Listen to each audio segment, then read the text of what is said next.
Just to help you with quadratic functions, this is just a video to explain a few different applications that we can apply solving by factoring for quadratic equations. So one situation is a geometric situation talking about area. Remember that area, in typical rectangles, you'd be multiplying length times width, which means that if you have an x in both the height or an x in both the length, then typically you're going to end up with an x squared. So we've got to deal with quadratic situations. Now this one's a little trickier. This is a trapezoid, but if you remember, the area of a trapezoid can be given by 1/2 times the height of the trapezoid times the bases added together. So if we take our information from our picture here, we basically would know that 32, our actual trapezoid, should be equal to 0.5 times our height, which for us is just x,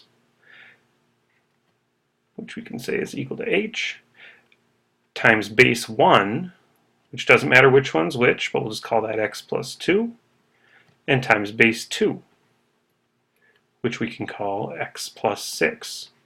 And you'll notice again, if we multiply all that together, I'm not multiplying these two middle ones, we're actually adding the base 1 to base 2. That'll save us a little bit of time.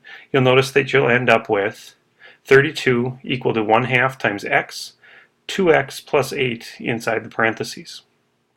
And now you'll notice that I went ahead and distributed so that we get our nice quadratic, and I went ahead and subtracted 32 over here on both sides, if I can get it to right here, on both sides, so that we get this nice clean equation equal to 0. And that's the real key. Remember, we only want to factor when we're equal to 0, so that then we can split and solve. We can say that x plus 8 could have been equal to 0, or x minus 4 could be equal to 0. Thus, x equals -8 or +4. But the last thing we want to do, and again with real-world applications this happens a lot, is make sure to check our answers in the problem. Make sure they make sense in the real world. 4 as a height would make total sense, and 4 plus 2 or 4 plus 6 as lengths or bases would definitely make sense. But -8 as a height doesn't really make sense in the real world. Thus we would say that -8 is extraneous.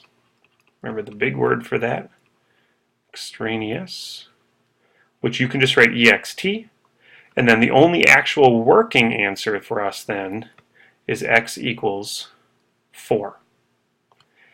Now that happens a lot where you're only going to get one answer. Sometimes we want to apply the idea of quadratics to graphing again, and one of the major things we want to find on a graph are what are called the zeros of a graph. Remember, the zeros are the same thing as the roots, probably also a new word to us, but those two things refer to the same idea. They're referring to when the solutions to an equation having y equal to 0, if you find those are the zeros or the roots, finding when y equals 0, thus the name zeros. And they're also called the x-intercepts. Remember that zeros, roots, solutions when y equals 0, or on the x-axis on a graph, are all the same thing as x-intercepts for a parabola. So they would be the points we're crossing the x-axis. Now, the first thing you're going to want to do then is know that when y equals 0, we should plug in that 0 into our equation. So if we set our equation equal to 0, again, factor that equation, looking for what adds to -4, but multiplies to -32, and you find out that -8 and 4 accomplish that task. Then we can split it. Again, x minus 8 giving you +8, x plus 4 giving you -4.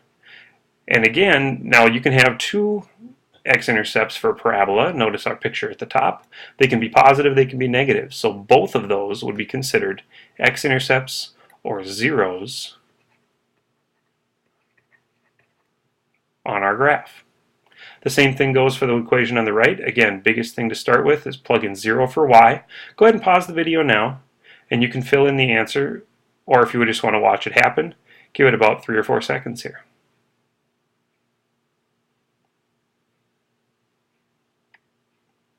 Notice that again we set in y equals 0. We factor, noticing the difference of squares, making it x minus 5, x plus 5. X minus 5, giving you an answer of +5. X plus 5, again giving you an answer at -5. Thus we have two x-intercepts, one out at 5 and one out at -5, with that nice symmetry going on. And if you wanted to make a graph of that, notice a positive x squared, which means our parabola is going to open up.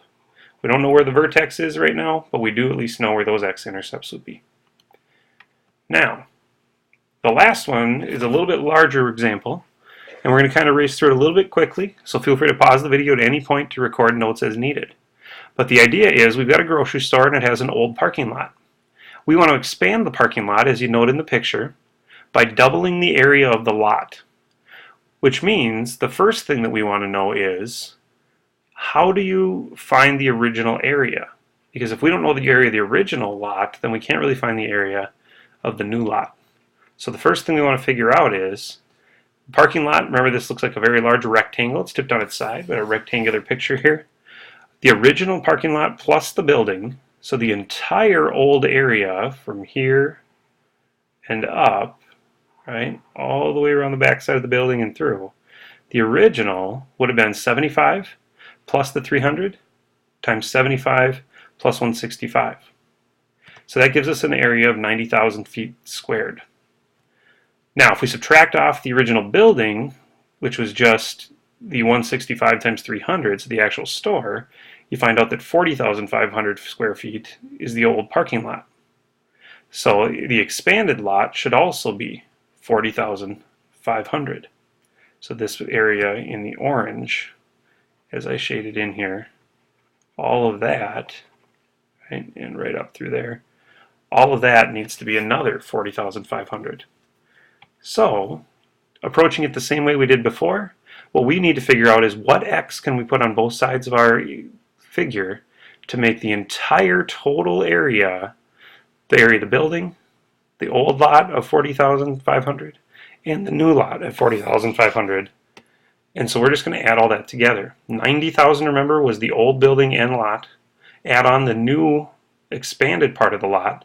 So grand total, we need to be equal to 130,500. Also, 300 plus 75, just as we did before, plus another x units. 165 plus 75 plus another x units down this side. Add your like terms and do a little distributing and you got your nice quadratic equation.